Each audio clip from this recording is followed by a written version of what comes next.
Shalom dalam kasih Tuhan Yesus Kristus. Puji syukur kepada Tuhan atas kesempatan yang kembali diberikan kepada kita untuk melanjutkan pembelajaran dalam Ezra Bible Lecture Indonesia bagian kedua. Pada sesi ini kita akan membahas sebuah topik yang sering menjadi perbincangan di tengah gereja masa kini, yaitu lanjutan apakah bahasa roh dalam gereja modern bersifat alkitabiah. Pembahasan ini penting untuk dipelajari dengan hati yang terbuka, sikap rendah hati dan berlandaskan kebenaran firman Tuhan. Di tengah berbagai pandangan dan praktek yang berkembang, setiap orang percaya dipanggil untuk menguji segala sesuatu berdasarkan Alkitab, sehingga iman kita tidak dibangun atas emosi atau tradisi semata, melainkan di atas dasar kebenaran firman Tuhan. Kiranya melalui pelajaran ini kita semakin memahami maksud Tuhan, mengenai karunia roh, bertumbuh dalam kedewasaan iman, serta mampu membedakan antara ajaran yang sesuai dengan Alkitab dan yang tidak. Biarlah Roh Kudus menuntun setiap hati kita untuk belajar dengan penuh hikmat dan kasih. Tuhan Yesus memberkati. Pada bagian ini kita akan bersama-sama mempelajari dan menelaah beberapa pokok penting secara mendalam berdasarkan firman Tuhan, diantaranya mengenai konten bagian yang kedua. Yang pertama, gereja Korintus dan bahasa-bahasa aneh. 2, mengapa lidah atau bahasa roh menjadi masalah. 3, masalah gereja Korintus serius. 4, Paulus juga salah paham berkali-kali. 5, manfaat dan bahaya doa dalam bahasa roh. 6, apakah ada bahasa roh yang benar. 7, mari kita verifikasi lidah atau bahasa roh. 8, pendapat Paulus. 9, bahasa roh palsu yang disampaikan oleh rasul-rasul Paulus. 10, tidak ada bukti bahwa berbicara dalam bahasa roh adalah karunia Roh Kudus. 11, bahasa roh aneh dan interpretasi eksentrik. 12, alasan mengapa iblis memilih bahasa roh. 13, alasan mengapa orang percaya mendambakan berbicara dalam bahasa roh. 14, bahasa roh juga palsu, interpretasinya palsu. 15, apakah Roh Kudus melakukan pekerjaan mengorbankan 50% dari orang percaya demi berbicara dalam bahasa roh. 16, apakah beberapa orang yang bertanya bagaimana mereka yang telah menerima bahasa roh dan roh jahat dapat terbebas dari bahasa roh dan roh jahat tersebut. 17, menguji roh, benarkah bahasa lidah dari Roh Kudus. Gereja Korintus dan bahasa-bahasa aneh. Pada bagian ini kita akan mulai memasuki pembahasan mengenai gereja Korintus dan fenomena bahasa-bahasa aneh yang jadi salah satu persoalan penting dalam jemaat mula-mula. Topik ini bukanlah hal yang baru, sebab sejak zaman Rasul Paulus persoalan mengenai bahasa roh sudah menjadi perdebatan dan membutuhkan penjelasan yang benar berdasarkan firman Tuhan. Melalui pembelajaran ini kita akan terlebih dahulu memahami: 1, apa itu bahasa roh menurut Alkitab. 2, mengapa disebut bahasa roh. 3, kapan bahasa roh mulai ada. 4, apakah ada berbagai jenis bahasa roh. 5, mengapa bahasa roh menjadi masalah. 6, apakah bahasa roh menjadi masalah di zaman sekarang. 7, apakah bahasa roh di gereja modern sesuai dengan Alkitab. Mengapa lidah atau bahasa roh menjadi masalah? Bapak Ibu Saudara kasih Tuhan, untuk memahami mengapa persoalan bahasa roh menjadi isu besar dalam jemaat Korintus, kita perlu melihat latar belakang keadaan gereja pada waktu itu. Ketika Rasul Paulus sedang melayani di Efesus, sampailah kabar mengenai keadaan jemaat Korintus melalui keluarga Chloe, sebagaimana tertulis dalam 1 Korintus 1 ayat 11. Dari laporan tersebut, Paulus mengetahui bahwa di dalam jemaat mulai muncul berbagai persoalan, pertengkaran, perpecahan, dan ketidakteraturan dalam kehidupan rohani mereka. Tidak lama kemudian Apolos datang dari Korintus ke Efesus. Setelah itu disusul pula oleh rombongan Stefanus, Fornatus, dan Alkaikus, seperti yang disebutkan dalam 1 Korintus 16 ayat 17. Kehadiran mereka membawa berita dan pertanyaan dari jemaat Korintus mengenai banyak hal yang sedang terjadi di tengah gereja. Bahkan jemaat Korintus juga mengirimkan surat kepada Paulus untuk meminta penjelasan dan jawaban atas persoalan-persoalan yang mereka hadapi. Dari sinilah Paulus mulai memahami bahwa keadaan jemaat Korintus ternyata lebih serius daripada yang ia perkirakan. Pada awalnya Paulus tidak langsung menganggap semua persoalan itu terlalu berat. Ia mengira hal tersebut masih wajar terjadi karena iman jemaat Korintus masih belum dewasa. Mereka baru bertumbuh dalam pengenalan akan Kristus sehingga masih banyak dipengaruhi cara hidup lama, emosi, dan pemahaman rohani yang belum matang. Namun semakin Paulus mendengar laporan-laporan tersebut, semakin jelas terlihat bahwa penggunaan bahasa roh di Korintus mulai dipakai secara tidak tertib dan bahkan menjadi alat untuk meninggikan diri secara rohani. Karunia yang seharusnya membangun jemaat justru mulai menimbulkan kebingungan, persaingan, dan kekacauan dalam ibadah. Karena itulah Paulus akhirnya memberikan pengajaran yang sangat tegas dalam 1 Korintus khususnya pasal 12-14. Ia mengembalikan jemaat kepada prinsip dasar bahwa semua karunia Roh Kudus harus dipakai untuk membangun tubuh Kristus, bukan untuk kesombongan rohani atau juga pertunjukan spiritual. Masalah serius di gereja Korintus. Mari melacak peristiwa gereja Korintus dalam urutan waktu. Yang pertama, pekerja-pekerja curang menyusup ke dalam gereja Korintus. 2 Korintus 11 ayat 13-15. Yang kedua, mereka mencela Paulus sebagai bukan rasul. 1 Korintus 9 ayat 1-2. Yang ketiga, mereka menyebut diri mereka sebagai rasul sejati. 2 Korintus 11 ayat 13-15. Yang keempat, mereka mengacaukan gereja Korintus. Yang kelima, mereka mengidentifikasikan diri sebagai golongan Petrus. Yang keenam, mereka mengabaikan golongan Apolos dan golongan Paulus. Yang ketujuh, mereka berdoa kepada Tuhan dengan suara yang tidak dimengerti. Yang kedelapan, mereka mengatakan bahwa suara yang tidak dapat dimengerti adalah doa yang dipanjatkan oleh Roh. Yang kesembilan, mereka sama sekali tidak menerjemahkan suara itu. Kesepuluh, Apolos mengundurkan diri karena penghujatan mereka. 1 Korintus 16 ayat 12. Yang ke-11, mereka adalah rasul palsu dan pekerja iblis. 2 Korintus 11 ayat 13-15. Yang ke-12, mereka adalah pemberita Injil lain. 2 Korintus 11 ayat 4. Yang ke-13, mereka membuat jemaat menerima roh lain. 2 Korintus 11 ayat 4. Yang ke-14, mereka memberitakan Yesus lain. 2 Korintus 11 ayat 4. Yang ke-15, mereka menyamar sebagai malaikat terang. 2 Korintus 11 ayat 13-15. Yang ke-16, mereka memfitnah Paulus sebagai rasul yang diakui sendiri. 2 Korintus 11 ayat 13-15. 17, mereka menyebut Yesus sebagai yang terkutuk. 1 Korintus 12 ayat 3. Mereka bertindak dengan sombong karena mereka bisa berbahasa roh. 1 Korintus 13 ayat 1. Ke-19, mereka membual bahwa mereka memiliki pengetahuan yang luar biasa. 1 Korintus 13 ayat 2. Dan yang ke-20, mereka tampaknya melakukan banyak sedekah. 1 Korintus 13 ayat 1-3. Yang ke-21, mereka tidak sabar lama karena mereka tidak memiliki kasih. 1 Korintus 13 ayat 4. 22, kasih tidak dapat dirasakan dari perbuatan mereka. 1 Korintus 13 ayat 1-4. 23, mereka sombong dan tidak melakukan dengan kasih. 1 Korintus 13 ayat 4. 24, mereka sama sekali tidak lemah lembut. 1 Korintus 13 ayat 4. 25, mereka suka memegahkan diri dan cemburu. 1 Korintus 13 ayat 4. 26, mereka melakukan yang tidak sopan. 1 Korintus 13 ayat 5. 27, mereka adalah pemarah. 1 Korintus 13 ayat 5. 28, mereka mencari keuntungan diri sendiri saja. 1 Korintus 13 ayat 5. 29, mereka tidak bersuka cita karena kebenaran. 1 Korintus 13 ayat 6. 30, mereka bersuka cita karena ketidakadilan. 1 Korintus 13 ayat 6. 31, jemaat Korintus mudah sekali menerima mereka. 2 Korintus 11 ayat 4. 2 Korintus 19 ayat 4 ayat 19-20. 32, mereka menyebut diri mereka orang Ibrani murni. 2 Korintus 11 ayat 22-23. 33, mereka mengklaim diri sendiri sebagai orang Israel murni. 2 Korintus 11 ayat 22-23. 34, mereka mengklaim diri sebagai keturunan Abraham. 2 Korintus 11 ayat 22-23. 35, mereka mengaku diri sendiri sebagai pelayan Kristus. 2 Korintus 11 ayat 22-23. 36, mereka mengira Paulus tidak akan datang ke Korintus lagi. 2 Korintus 4 ayat 18-19. 37, mereka mencoba untuk menguasai gereja Korintus seperti raja. 1 Korintus 4 ayat 8.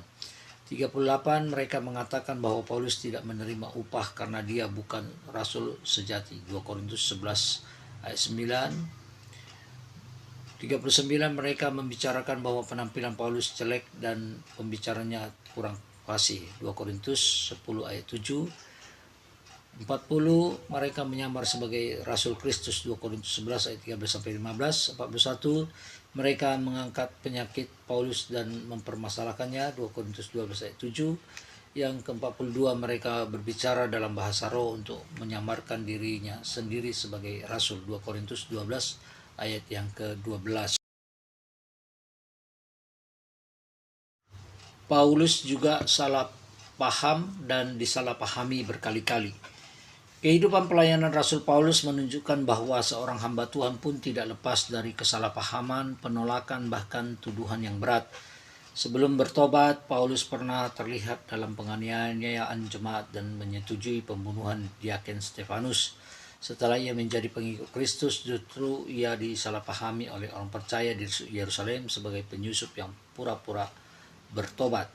Di Antioquia muncul perdebatan besar mengenai sunat. Lalu terjadi perselisihan tajam dalam pelayanan dan persahabatan. Jemaat Tesalonika mengalami kebingungan tentang ajaran akhir zaman, sementara di Korintus terjadi kegemparan mengenai bahasa roh dan ketidakteraturan dalam ibadah. Paulus juga menghadapi kesalahpahaman di Yerusalem karena laporan-laporan yang tidak tepat. Ia dituduh menentang hukum Taurat, dianggap pengkhianat oleh orang Farisi, bahkan disebut pemimpin ajaran sesat Nazaret. Karena pemberitaannya, banyak orang menganggapnya sebagai pembuat kekacauan di berbagai kota. Bahkan ketika Paulus berbicara dengan penuh hikmat dan pengetahuan, ada yang menganggapnya gila karena terlalu banyak belajar. Semuanya ini menunjukkan bahwa pelayanan Injil seringkali disertai penolakan dan salah pengertian. Namun di tengah semuanya itu, Paulus tetap setia memberitakan kebenaran. Ia tidak berhenti melayani hanya karena disalahpahami. Dari kehidupan Paulus kita belajar bahwa kebenaran firman Tuhan harus tetap disampaikan dengan kasih, keteguhan, dan kerendahan hati, sekalipun menghadapi banyak tantangan. Manfaat dan bahaya doa dalam bahasa roh. Dalam pembahasan ini kita akan melihat berbagai pandangan yang berkembang mengenai doa dalam bahasa roh. Banyak orang percaya menganggap pengalaman ini sebagai sesuatu yang memberi kekuatan rohani. Namun di sisi lain muncul pula pertanyaan dan perdebatan yang perlu diuji berdasarkan firman Tuhan. Beberapa orang meyakini bahwa berdoa dalam bahasa roh memungkinkan seseorang berdoa lebih lama dan lebih mendalam. Ada juga yang percaya bahwa berbahasa roh menjadi sarana doa yang bersifat rahasia antara manusia dengan Allah. Bahkan sebagian menganggap doa dalam bahasa roh memiliki kuasa khusus untuk melawan atau mengendalikan pekerjaan setan. Selain itu, ada pandangan yang mengatakan bahwa bahasa roh merupakan saluran untuk menerima karunia rohani tertentu dan dapat memperkuat iman seseorang melalui pengalaman rohani yang dirasakan secara pribadi. Tidak sedikit pula yang menganggap bahwa berbicara dalam bahasa roh adalah tanda atau bukti seseorang telah menerima baptisan Roh Kudus. Namun pertanyaan pentingnya adalah, apakah semua pemahaman tersebut benar-benar diajarkan oleh Alkitab? Ataukah sebagian diantaranya berasal dari pengalaman atau tradisi atau penafsiran yang berkembang di gereja modern? Karena itu, dalam bagian ini kita akan belajar untuk melihat setiap pandangan dengan hati yang terbuka dan sikap yang bijaksana, sambil tetap menjadikan firman Tuhan sebagai dasar utama dalam menilai setiap pengalaman rohani. Firman Tuhan dalam Yakobus 3 ayat 1 berkata, "Saudara-saudaraku, janganlah banyak orang di antara kamu mau menjadi guru, sebab kita tahu bahwa sebagai guru kita akan dihakimi menurut ukuran yang lebih berat." Ayat ini mengingatkan bahwa tanggung jawab seorang pengajar firman Tuhan sangatlah besar, penghakiman yang lebih berat.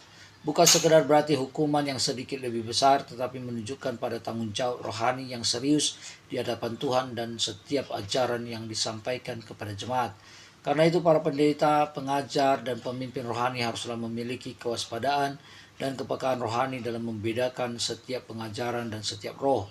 Gereja perlu berhati-hati terhadap berbagai bentuk mistisisme, pengajaran yang terlalu berpusat pada pengalaman, maupun praktek-praktek rohani yang tidak diuji secara benar berdasarkan Alkitab.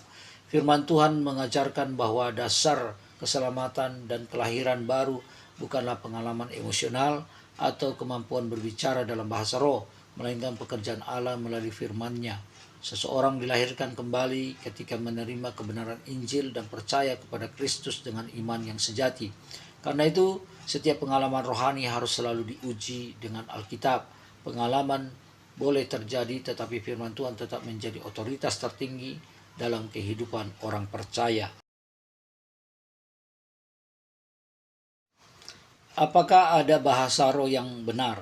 Dalam membahas bahasa roh, kita perlu kembali kepada prinsip dasar Alkitab dan pengertian tentang apa yang disebut sebagai bahasa. Bahasa sejati adalah bahasa yang memiliki makna dan dipahami dan dipakai untuk menyampaikan pesan. Karena itu, suatu bahasa bukan sekedar bunyi-bunyian aneh atau ucapan yang tidak memiliki arti. Hanya bunyi yang mengandung makna yang dapat disebut sebagai bahasa yang sesungguhnya. Pada dasarnya, bahasa yang paling jelas dan paling aman digunakan seseorang adalah bahasa yang dimengerti oleh dirinya dan orang-orang di sekitarnya. Setiap bangsa memiliki bahasanya sendiri. Karena itu kita tidak boleh langsung menganggap semua bunyi yang tidak dimengerti sebagai bahasa rohani dari Tuhan. Alkitab menunjukkan bahwa bahasa sejati adalah bahasa yang dikenal di bumi, yaitu bahasa yang dipakai manusia untuk berkomunikasi. Dalam banyak peristiwa Alkitab, ketika Roh Kudus bekerja pada zaman Perjanjian Lama, manifestasi yang paling sering muncul bukanlah bahasa-bahasa aneh, melainkan nubuat atau penyampaian firman Tuhan. Hal ini dilihat dalam berbagai bagian firman Tuhan seperti Bilangan 11 ayat 25-27 dan 1 Samuel 10 serta 1 Samuel 19. Ketika Roh Tuhan turun atas seseorang, mereka bernubuat untuk menyampaikan pesan Tuhan kepada umat. Dan pada masa itu, firman tersebut disampaikan dalam bahasa yang dimengerti oleh bangsa Israel, yaitu bahasa Ibrani. Ini menunjukkan bahwa tujuan utama pekerjaan Roh Kudus adalah menyatakan kehendak Tuhan dengan jelas agar dapat dimengerti dan membangun umatnya. Karena itu, dalam memahami bahasa roh, kita perlu berhati-hati dan tetap menguji segala sesuatu berdasarkan firman Tuhan, supaya kita tidak mudah menganggap setiap bunyi atau pengalaman tertentu sebagai pekerjaan Roh Kudus tanpa dasar Alkitab yang benar. Mari kita verifikasi lidah atau bahasa roh. Dalam membahas bahasa roh, kita perlu memiliki sikap hati yang terbuka namun tetap kritis dan berpegang pada firman Tuhan. Setiap pengalaman rohani perlu diuji dengan kebenaran Alkitab, sebab tidak semua yang terlihat rohani berasal dari Roh Kudus. Ada beberapa pandangan yang menilai bahwa praktik bahasa roh modern perlu diverifikasi secara serius. Pertama, berbicara dalam bahasa roh tidak alkitabiah. Alkitab melarang omong kosong yang biadab. 2. Berbicara dalam bahasa roh tidak rasional. Orang yang berbicara dalam bahasa roh tidak tahu apa-apa. 3. Berbicara dalam bahasa roh bersifat impersonal. Berbicara dalam bahasa roh bukanlah percakapan antara orang dengan orang. 4. Berbicara dalam bahasa roh tidak penting. Tidak ada instruksi bahwa seseorang harus berbicara dalam bahasa roh. 5. Berbicara dalam bahasa roh tidak rasional. Itu tidak menjelaskan, memahami, atau menafsirkan bahasa roh. 6. Berbicara dalam bahasa roh tidak logis. Tidak ada logika yang berlaku untuk bahasa roh. 7. Berbicara dalam bahasa roh tidak berprinsip. Mereka yang berbicara dalam bahasa roh tidak memiliki prinsip atau aturan. 8. Berbicara dalam bahasa roh tidak dilazim. Karena bahasa roh bersifat kacau dan tidak terorganisir, tidak ada bentuk yang tetap. 9. Berbicara dalam bahasa roh bersifat informal. Bahasa roh terdiri dari suara-suara yang tidak memiliki bentuk yang ditentukan. 10. Berbicara dalam bahasa roh adalah tindakan tidak sadar. Mereka yang berbicara dalam bahasa roh jatuh ke dalam keadaan tidak sadar. 11. Berbicara dalam bahasa roh bukanlah hal teologis. Hingga saat ini belum ada diskusi teologis mengenai berbicara dalam bahasa roh. Ke-12. Berbicara dalam bahasa roh sepenuhnya berbahaya dan tidak berguna. Berbicara dalam bahasa roh membuat doa seorang menjadi sia-sia. 13. Berbicara dalam bahasa roh sangat berbahaya Ini adalah masalah kemampuan untuk mengutuk seseorang melalui berbicara dalam bahasa roh. 14. Berbicara dalam bahasa roh adalah penipuan spiritual. Dimungkinkan untuk menipu semua orang melalui berbicara dalam bahasa roh. Pendapat Paulus. Ketika Rasul Paulus memperhatikan keadaan jemaat Korintus, ia melihat bahwa penggunaan bahasa roh di tengah jemaat ternyata tidak selalu disertai dengan kedewasaan rohani dan kasih yang sejati. Dalam 1 Korintus 13 ayat 5, Paulus menegaskan bahwa kasih tidak mencari keuntungan diri sendiri. Namun kenyataannya sebagian orang di jemaat Korintus lebih sibuk mencari kepentingan pribadi dan menunjukkan pengalaman rohani mereka dibandingkan membangun jemaat Tuhan. Paulus mengajarkan bahwa orang yang dewasa rohani adalah mereka yang berusaha membangun tubuh Kristus, membawa damai, dan hidup dalam kasih. Jika seseorang benar-benar dipimpin Roh Kudus, maka hidupnya seharusnya memancarkan kasih, kerendahan hati, dan ketertiban. Tetapi orang-orang yang dibicarakan Paulus di jemaat Korintus justru menunjukkan sikap yang sebaliknya. Ada yang bersikap kasar, mementingkan diri sendiri, mudah marah, memikirkan hal-hal yang tidak baik, dan tidak hidup dalam kebenaran. Karena itu Paulus menegaskan bahwa pengalaman rohani tanpa kasih tidak memiliki nilai di hadapan Tuhan. Itu sebabnya Paulus berkata bahwa sekalipun seseorang berkata-kata dalam bahasa manusia dan bahasa malaikat, tetapi tidak memiliki kasih, maka ia hanyalah seperti gong yang berkumandang dan canang yang gemerincing. Artinya suara itu mungkin terdengar hebat, tetapi tidak membawa makna rohani yang sejati. Melalui pengajaran ini, Paulus ingin menekankan bahwa ukuran kedewasaan rohani bukanlah pengalaman spektakuler, melainkan kasih yang nyata dalam kehidupan sehari-hari. Karunia rohani tanpa kasih hanya akan menjadi suara kosong, tetapi kasih yang sejati akan membangun jemaat dan memuliakan Tuhan. Bahasa roh palsu yang disampaikan oleh rasul-rasul palsu.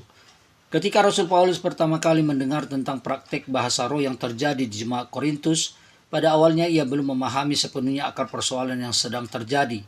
Pada masa itu belum banyak pembahasan mengenai rasul-rasul palsu ataupun fenomena bahasa roh palsu seperti yang kemudian mulai terlihat dalam perkembangan gereja.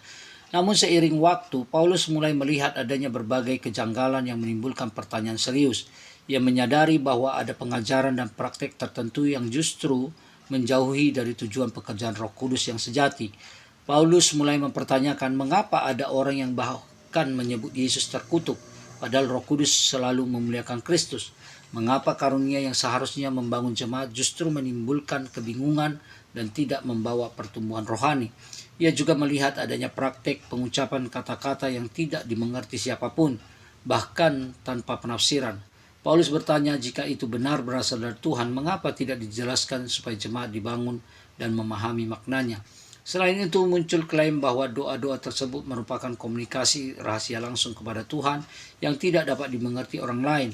Paulus mulai menyadari adanya kecenderungan pengalaman rohani yang terlalu berpusat pada diri sendiri dan sulit diuji secara terbuka oleh firman Tuhan. Bahkan di tengah situasi itu muncul pula usaha untuk meragukan otoritas Paulus sebagai rasul. Hal ini membuat Paulus semakin memahami bahwa ada pengaruh ajaran menyesatkan dan usaha dari pihak-pihak tertentu untuk menyamarkan diri sebagai pelayan Tuhan. Melalui semua ini, Paulus mengajarkan bahwa setiap pengajaran, pengalaman rohani dan manifestasi spiritual harus diuji dengan Injil yang benar. Roh Kudus yang sejati selalu memuliakan Kristus, membawa keteraturan, membangun jemaat, dan berjalan selaras dengan firman Tuhan. Keraguan Paulus terjawab. Setelah berbagai persoalan muncul di jemaat Korintus, akhirnya sedikit demi sedikit keraguan dan pertanyaan Paulus mulai menemukan jawabannya. Melalui informasi yang diperoleh, terutama melalui Titus yang diutus untuk melihat keadaan jemaat Korintus, Paulus mulai memahami siapa sebenarnya pihak-pihak yang sedang mengacaukan gereja. Paulus akhirnya memahami mengapa ada orang yang berani mengucapkan perkataan seperti terkutuklah Yesus. Ungkapan itu bukanlah kata biasa.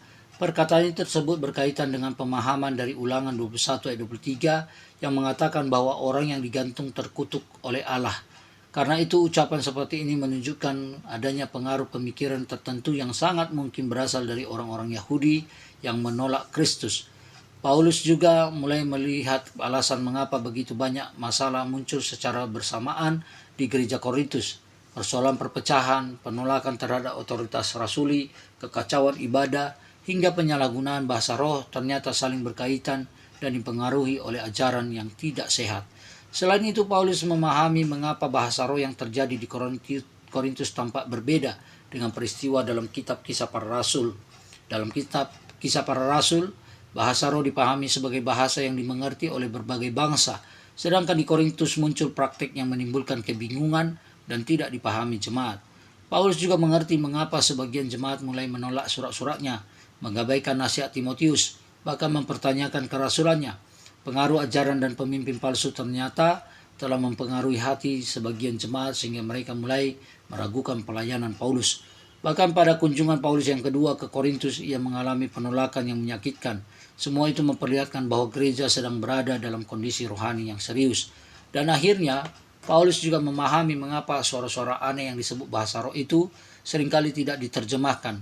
Karena tanpa penafsiran yang jelas, jemaat tidak dapat dibangun dan kebenaran tidak dapat diuji. Melalui semua peristiwa itu, Paulus belajar bahwa gereja harus terus berjaga-jaga terhadap ajaran palsu dan pengalaman rohani yang tidak sesuai dengan firman Tuhan. Sebab Roh Kudus yang sejati selalu membawa manusia kepada kebenaran, kasih dan pengenalan yang benar akan Kristus. Panduan Paulus. Di tengah berbagai persoalan yang terjadi di jemaat Korintus, Rasul Paulus memberikan panduan yang tegas agar kehidupan rohani jemaat kembali berjalan sesuai kehendak Tuhan. Paulus menekankan bahwa semua karunia rohani harus dipakai dalam kasih, ketertiban, dan untuk membangun jemaat. Paulus mengajarkan bahwa berbicara dalam bahasa roh tanpa kasih adalah sia-sia. Pengalaman rohani sebesar apapun tidak memiliki nilai jika tidak disertai kasih yang sejati. Karena itu sikap kasar, sombong, dan membanggakan diri tidak mencerminkan pekerjaan Roh Kudus. Paulus juga menegaskan pentingnya ketertiban dalam ibadah. Segala sesuatu harus dilakukan dengan sopan dan teratur. Tidak boleh ada orang yang berbicara dalam bahasa roh di gereja tanpa adanya penerjemah, sebab tujuan ibadah adalah membangun seluruh jemaat, bukan hanya pengalaman pribadi. Selain itu, Paulus mengecam sikap yang hanya mencari keuntungan sendiri, mudah marah, tidak lemah lembut, tidak sabar, dan bersuka cita atas ketidakadilan. Semua sikap tersebut bertentangan dengan kasih Kristus. Paulus bahkan memberikan peringatan keras bahwa siapapun yang tidak mengasihi Tuhan berada dalam kesalahan. Demikian pula, orang yang berani menyebut Yesus sebagai kutukan menunjukkan bahwa ia tidak dipimpin oleh Roh Kudus. Lebih jauh lagi, Paulus mengingatkan bahwa nubuat, pengetahuan, atau karunia rohani apapun tanpa kasih tetaplah tidak berarti. Ukuran utama kehidupan rohani bukanlah kehendak kehebatan karunia, melainkan kasih yang nyata dalam kehidupan sehari-hari. Melalui semua panduan ini, Paulus ingin membawa jemaat kembali memahami bahwa tujuan utama pekerjaan Roh Kudus adalah membangun gereja, memuliakan Kristus, dan menghasilkan kehidupan yang penuh kasih, kerendahan hati, dan kebenaran. Pikiran orang-orang yang berbicara dalam bahasa roh sekarang. Dalam berbagai pembahasan mengenai bahasa roh, seringkali muncul sikap dari sebagian orang yang sangat berpegang pada pengalaman pribadinya. Mereka merasa yakin bahwa pengalaman yang mereka alami berasal dari Tuhan, sehingga tidak lagi mau menguji atau mempertimbangkannya berdasarkan nasihat, pengajaran, ataupun evaluasi dari firman Tuhan. Ada yang berkata bahwa tidak penting apakah orang lain menerima bahasa roh atau tidak, apakah praktek tersebut membangun jemaat atau tidak, bahkan apakah ada penafsiran atau tidak. Mereka tetap percaya bahwa pengalaman itu bermanfaat bagi diri mereka sendiri dan akan terus melakukannya. Sikap seperti ini menunjukkan bahaya ketika pengalaman pribadi ditempatkan lebih tinggi daripada prinsip firman Tuhan dan pembangunan tubuh Kristus. Rasul Paulus sendiri mengajarkan bahwa segala karunia rohani seharusnya dipakai bukan untuk hanya kepentingan pribadi, melainkan untuk membangun jemaat dan memuliakan Tuhan.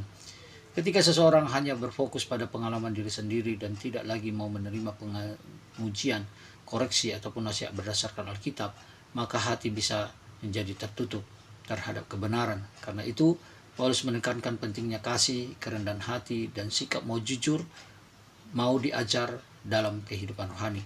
Sebagai orang percaya, kita dipanggil bukan hanya mencari pengalaman rohani, tetapi juga mencari kebenaran.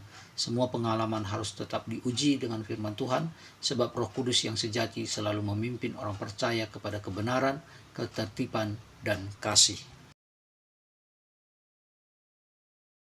Tidak ada bukti bahwa berbicara dalam bahasa roh adalah karunia Roh Kudus.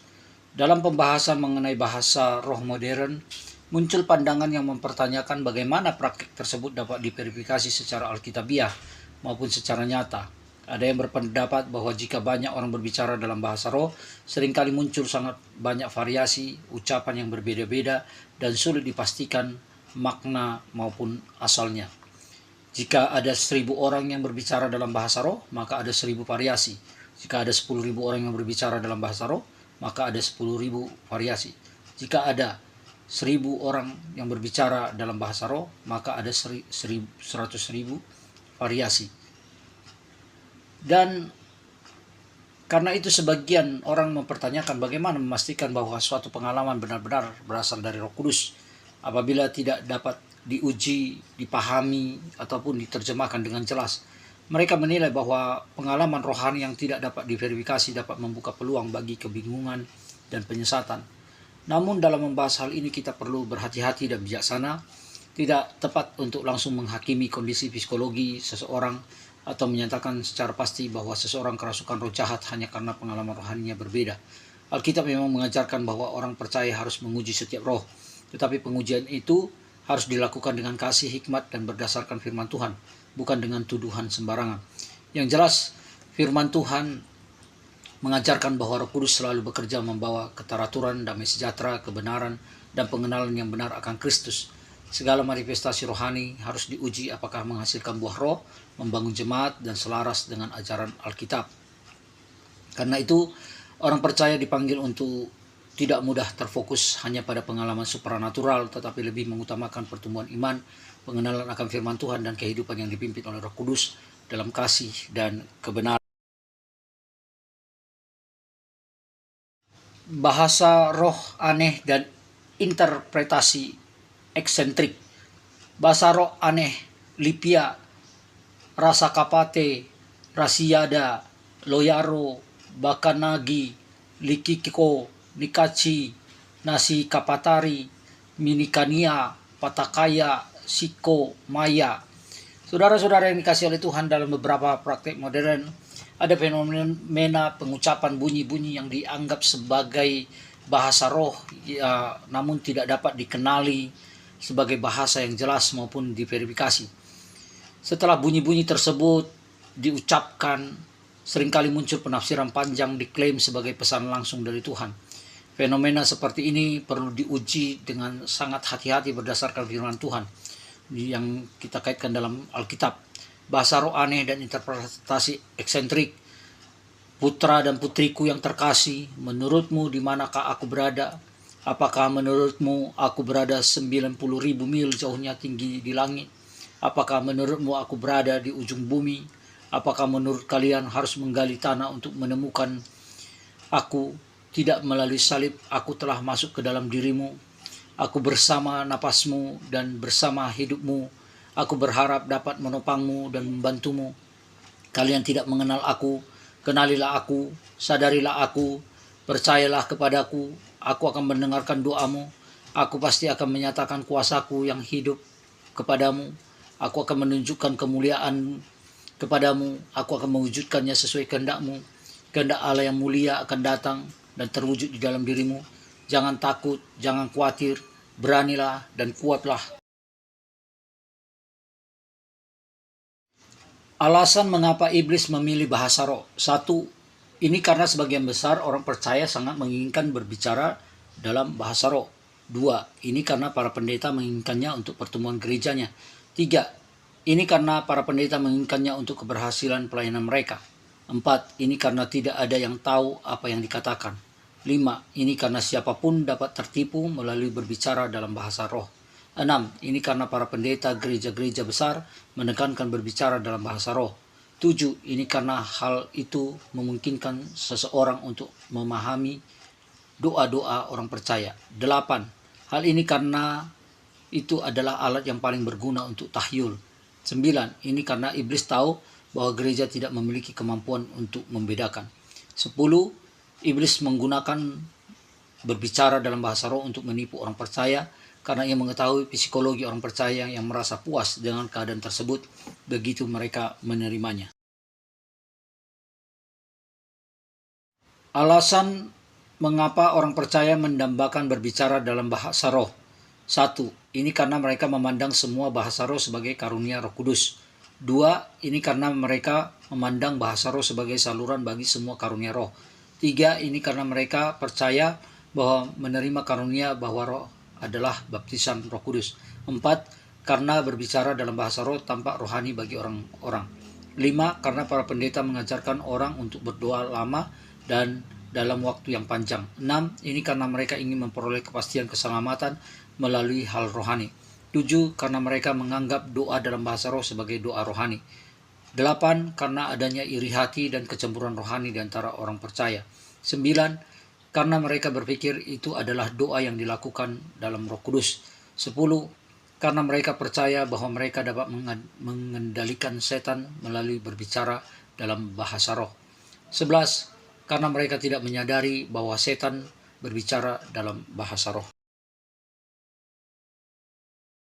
Bahasa roh juga palsu, interpretasinya palsu. Merah bahasa roh, hitam interpretasi. Lipia, putra dan putriku yang terkasih, menurutmu di manakah aku berada? Rasa Kapate, apakah menurutmu aku berada 90.000 mil jauhnya tinggi di langit? Rasiada, apakah menurutmu aku berada di ujung bumi? Apakah menurutmu kalian harus menggali tanah untuk menemukanku? Loyaro, tidak, melalui salib aku telah masuk ke dalam dirimu. Bahkan Nagi, aku bersama napasmu dan bersama hidupmu. Likikiko, aku berharap dapat menopangmu dan membantumu. Nikachi, kalian tidak mengenalku, kenalilah aku, sadarilah aku. Nasi Kapatari, percayalah kepadaku, aku akan mendengar doamu. Minikania, aku pasti akan menyatakan kuasaku yang hidup kepadamu. Apatakakaya, aku akan menunjukkan kemuliaan kepadamu, aku akan mewujudkannya sesuai kehendakmu. Sikiko, kehendak Allah yang mulia akan datang dan terwujud dalam dirimu. Maya, jangan takut, jangan khawatir, berani dan kuatlah. Orang-orang kudus pun harus bersikap tenang dan menggunakan kebijaksanaan. Apakah Roh Kudus melakukan pekerjaan mengorbankan 50% dari orang percaya demi berbicara dalam bahasa roh? Jika kita berasumsi bahwa 50% dari berbicara dalam bahasa roh itu asli, kesimpulannya adalah 50% sisanya palsu. Apakah Roh Kudus akan menyerahkan 50% sisanya kepada setan demi 50% berbicara dalam bahasa roh yang hampir tidak dibutuhkan? Berbicara dalam bahasa roh yang saya amati selama 25 tahun terakhir, dari tahun 1988 hingga sekarang, semuanya 100% palsu. Banyak orang yang berkhotbah dalam bahasa roh dan melalui penafsiran termasuk misi, demi, dan para pemuda yang tidak bersalah, semuanya palsu. Meskipun ada cara untuk membuktikan bahwa berbicara dalam bahasa roh anggota gereja saat ini palsu, tidak ada cara dimanapun untuk membuktikan bahwa itu asli. Oleh karena itu, berbicara dalam bahasa roh adalah pertaruhan yang berbahaya. 1 Korintus 4 ayat 6, saudara-saudara, kata-kata ini aku kenakan pada diriku sendiri dan pada Apolos karena kamu, supaya dari teladan kami kamu belajar apakah arti ungkapan jangan melampaui yang ada tertulis, supaya jangan ada di antara kamu yang menyombongkan diri dengan jalan mengutamakan yang satu daripada yang lain. Dapat dikatakan bahwa saat ini ada ratusan ribu orang-orang di gereja Amerika dan Korea yang termasuk kehidupan rohani mereka karena tertipu oleh bahasa roh palsu, bahasa roh yang diajarkan, bahasa roh setan, dan bahasa roh iblis. Tujuan pengangkatan pendeta, guru, penatua, dan uskup di dalam gereja adalah untuk membimbing dan mengawasi kehidupan rohani yang orang-orang kudus. Saat ini para pendeta di gereja-gereja Amerika dan Korea mempromosikan bahasa roh yang dipaksakan dan diajarkan. Kepada semua orang yang menerima bahasa roh dari roh jahat. Ada beberapa orang yang bertanya bagaimana mereka yang telah menerima bahasa roh dari roh jahat dapat terbebas dari bahasa roh dan roh jahat tersebut. 1. Silakan nyatakan bahwa mulai sekarang Anda tidak akan lagi berdoa dalam bahasa roh. 2. Silakan berdoa dengan pikiran yang jernih hanya dalam bahasa ibu Anda, dengan tulus dan kusuk. 3. Silakan pelajari firman Tuhan secara sistematis, mulai dari kitab Kejadian hingga kitab Wahyu. 4. Percayalah bahwa hanya kebenaran yang tercatat dalam Alkitab yang dapat membebaskan kita. 5. Membaca, mendengarkan, mempelajari, dan mempraktikkan firman adalah cara untuk membersihkan jiwa kita. Yohanes 15 ayat 3. 6. Mengikuti kursus Alkitab yang paling benar dan cepat adalah salah satu cara yang baik. 7. Kursus Alkitab Esra akan menjadi jalan tercepat untuk menerima baptisan firman. 8. Di antara mereka yang pernah menerima bahasa roh dari roh jahat, banyak yang hingga kini masih melakukan hal ini. 9. Kita harus berjaga-jaga dan melawan iblis dengan hati yang bijaksana. Yakobus 4 ayat 7. 10. Haraplah bergaul hanya dengan mereka yang menjalani kehidupan iman yang benar. 11. Haraplah memahami dengan baik ayat-ayat Alkitab mengenai bahasa roh yang terdapat di situs web ini. 12. Jangan menghadiri semua pertemuan mistis dan membaca buku-buku rohani juga diperlukan. 13. Disarankan untuk membaca buku-buku klasik Kristen daripada buku-buku yang baru diterbitkan. 14. Berusaha untuk membaca Alkitab, buku sejarah, dan buku sains agar dapat berpikir secara sehat. 15. Ada waktu luang, disarankan untuk terus mendengarkan kursus Alkitab Esra tingkat lanjut dan khotbah-khotbah tawarik. 16. Silahkan tonton video Esra spesial yang tersedia di situs web Esra House Ministry. 17. Berdoalah dengan pikiran yang jernih agar pikiran-pikiran tahyul tidak mengakar di dalam hati saudara. 18. Bebaskan diri saudara dari beban bahwa doa harus panjang dan berterima kasihlah kepada Tuhan kapan saja. 19.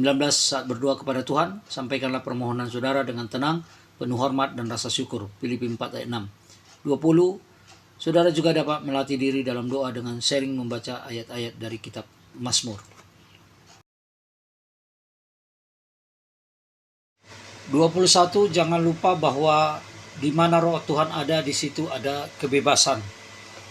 22. Mohon berdoa dengan mengikuti urutan doa yang diajarkan Tuhan sambil merenungkannya dengan perlahan. 23. Mohon berdoa dengan hati yang mengasihi Tuhan dan mengasihi sesama. 24. Mohon berdoa terlebih dahulu untuk keluarga saudara dan orang-orang terdekat di sekitar saudara. 25. Mohon berdoa agar hati saudara tetap sehat dan pikiran saudara tetap jernih. 26. Berdoalah sambil membaca Alkitab di kamar pribadi pada waktu yang tenang tanpa diketahui orang lain. 27. Doa yang paling indah adalah doa pujian, dan doa pujian semacam itu berjumlah sekitar 70 buah. 29. Jika saudara memimpin doa sebagai perwakilan di gereja, harap tuliskan naskah dengan sungguh-sungguh. 30. Jangan berdoa terlalu lama dan jangan mengulang-ulang kata-kata yang sama setiap hari. 31. Jangan berbicara tanpa arah dan jangan mengulang-ulang kata-kata yang sama. Berdoalah dengan penuh kepribadian. 32. Bebaslah dari tahyul yang mengatakan bahwa doa harus dipenuhi agar dijawab. 33. Bebaslah juga dari tahyul yang mengatakan bahwa kita harus berteriak dengan suara keras setiap hari. 34. Kehidupan iman adalah hidup yang mencintai dan percaya kepada Allah, taat kepadanya serta memuji dan bersyukur kepadanya. 35. Harap selalu waspada apakah keadaan hati saudara tetap terjaga dalam kasih. 36. Dimanapun saudara pergi, harap berhati-hati agar tidak menerima penumpangan tangan secara sembarangan. 37. Saudara harus mengejar kedamaian, kekudusan, dan kejujuran bersama semua orang. 38. Saudara harus tetap waspada dengan hati yang dapat membedakan pikiran-pikiran yang timbul dalam hati saudara. 39. Saudara harus menjaga hati agar saudara tidak melepaskan kehendak dan terjebak dalam sikap pasif. 40. Rindu akan karunia rohani adalah melakukan yang terbaik dalam tugas yang dipercayakan dan bekerja dengan setia. 1 Petrus 3 ayat 21. Air itu adalah lambang keselamatan bagi kamu, yaitu baptisan bukanlah pembersihan dari kotoran jasmani, melainkan pencarian Allah dengan hati nurani yang baik karena kebangkitan Yesus Kristus. Shalom. Menguji roh, benarkah bahasa lidah dari Roh Kudus? Jika saudara adalah seorang yang belum sepenuhnya memahami karunia berbahasa roh, tetapi telah menerima karunia tersebut dan berdoa dalam bahasa roh di gereja setiap pagi, mohon bacalah pesan saya dengan sesama. Pertama, izinkan saya mengajukan beberapa pertanyaan kepada saudara. Pertanyaan-pertanyaan ini tidak hanya ditujukan kepada satu atau dua orang, Saya mengajukan dengan tulus kepada setiap orang di bumi ini yang berdoa dalam bahasa roh.